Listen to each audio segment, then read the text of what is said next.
troisième série de sagesse de la vie. Comment gérer avec sagesse un conflit avec son père spirituel. Comment gérer un conflit avec son père spirituel. Comment le gérer avec sagesse. C'est clair? Pour gérer un conflit avec sagesse, en ce qui concerne entre le père spirituel et vous, je vais vous donner 2 astuces. Premièrement, gardez votre calme. Ne prenez pas au sérieux les paroles, les menaces qui surgissent. Gardez votre calme.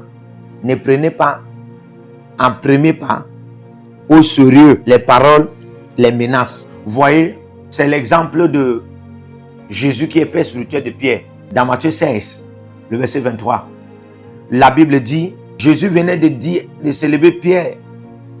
Il lui dit que les révélations que tu viens de recevoir là, ça vient directement du Père. Alors on ne t'appellera plus Simon, on t'appellera Pierre. Car sur ce Pierre, je bâtirai mon église et les portes de l'enfer ne prévaudront point contre elle. Je te donnerai à toi, Pierre, les clés du royaume des cieux. Tout ce que tu vas délier tout ce que tu vas délier sur la terre sera délié dans les cieux. Vous voyez, c'est comme ça que le Seigneur célébrait Pierre en lui donnant des grades de manière à l'élever au-delà des frères même, au-delà de certains esprits et à l'établir. Mais dans le verset 23, un jet de pas de programme après, la Bible dit, Jésus va réprimander Satan. Dès lors qu'il a dit dans le verset 22 de Matthieu 16, le Fils de l'homme va entrer à Jérusalem et il sera livré entre les mains des hommes.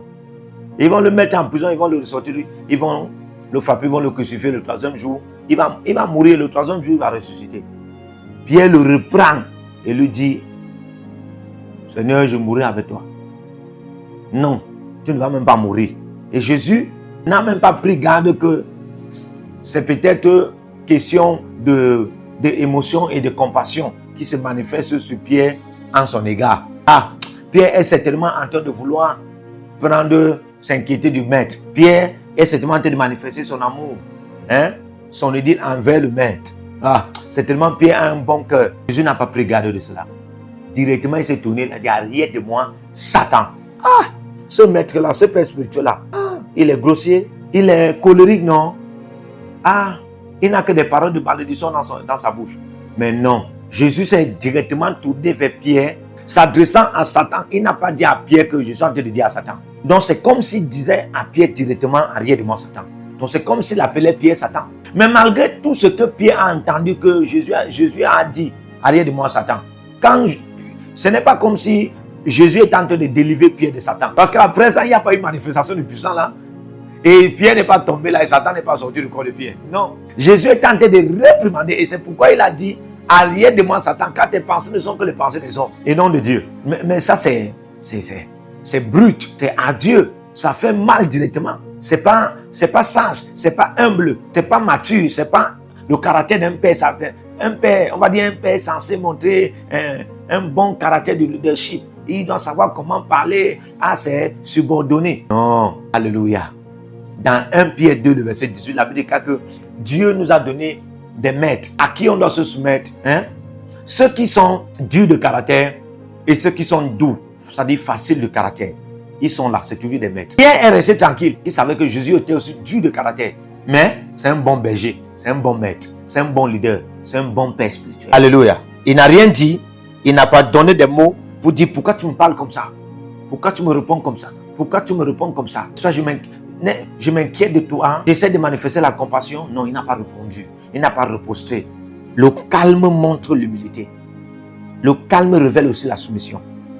Le silence parfois montre combien de fois vous pouvez respecter. Ça peut même vous galvaniser à ne pas considérer les paroles et les menaces qui sont sorties et à continuer à servir et à continuer à se soumettre. Alléluia. Il y avait un maître qu'on appelait Élie le sacrificateur dans 1 Samuel 1, le verset 3. Élie le sacrificateur était dans le temple avec le jeune Samuel. Samuel était le jeune prophète. La Bible dit que Élie vieillissait déjà. Même il vieillissait déjà. Et puis ses yeux ne voyaient plus trop clair. C'est-à-dire que la lumière partait déjà, la lumière de sa spiritualité la lumière dans son esprit s'éteignait au fur et à mesure. Mais la Bible déclare que la lampe de l'Éternel n'était pas encore éteinte. Ça veut dire que la lumière dans son esprit, le feu dans son esprit, la gloire de Dieu dans sa vie n'était pas encore totalement partie. Mais Samuel continuait à se soumettre. Vous avez un père spirituel comme ça qui a des problèmes avec ses enfants. Il a les problèmes familiaux. Hein? Et ses enfants ont des caractères bizarres qu'il manifeste. Et ça empoisonne même le ministère. Il peut en avoir le surménage. Hein? Et ça peut lui amener de parler n'importe comment. Mais Samuel a continué à servir. La Bible déclare que Samuel, le jeune, était au service de l'Éternel, auprès du sacrificateur Élie. Cherchez à plus lui faire du bien en public et en secret. Lorsque un père spirituel, il y a des conflits, même cherchez à plus même lui faire du bien. Vous avez un conflit avec votre père spirituel, cherchez à plus lui faire du bien en public comme dans le secret. Cela dit que si vous êtes même déjà parti, ou bien vous voulez même partir, cherchez même à lui faire du bien. Cherchez à manifester quelque chose de bien, même si c'est un bien qu'il n'aime pas. Manifestez cela. La Bible déclare, ne pouvez-vous pas souffrir quelques injustices? Ça veut dire que toi, tu seras en train de manifester la justice. On va voir ça comme une injustice. Vous voyez, de Élisée, dans 2 Rois 5, il lui avait déjà chassé, la malédiction était déjà sur lui, la lèpre l'avait frappé. Mais on va voir Géasi, qui est devant le roi, en train de témoigner de Élisée, en parlant en bien de son père spirituel Élisée, bien qu'il était en plein conflit. Et son père même, les conflits avaient même produit la malédiction. Alléluia. Donc, continuez à parler en bien de votre père spirituel. Ne laissez pas les gens parler en mal de votre père spirituel dans votre présence. Même si vous avez des conflits avec lui. Je vous dis, ça va résoudre des conflits sans que vous ne vous rendez compte. Que le Seigneur vous bénisse. Partout où vous êtes connectés au prophète Jérémie Naou, à la source de feu de Jéhovah Tabira. Donc, si vous vous connectez par vos semences, vous allez puiser du feu, le feu dévorant. Donc, connectez-vous maintenant partout où vous êtes. Au Togo, voici, nous avons le flux de Togo. Connectez-vous maintenant. Du Togo, connectez-vous et puisez le feu dans vos batailles. Vous êtes en Côte d'Ivoire, connectez-vous maintenant par MTN et libérez votre semence par Wave sur Flows ou comme sur MTN et puisez le feu dévorant du Saint-Esprit dans vos batailles. Au Gabon, maintenant prenez les contacts et libérez votre semence. Libérez votre semence maintenant. Connectez-vous et que toutes ces prières, toutes ces déclarations, tous ces enseignements deviennent maintenant votre héritage et siègent dans votre sang. Siège dans votre sang et devient l'héritage de vos enfants. Partout où vous êtes. Vous pouvez aussi libérer votre semence par Réa ou par MoneyGram. Et vous mettez le nom du prophète Jérémie Naoum qui est là, sur la fiche, et vous mettez le pays, le Togo, et vous mettez mon contact, et vous verrez la gloire de Dieu. Et le Seigneur ne manquera pas de vous bénir.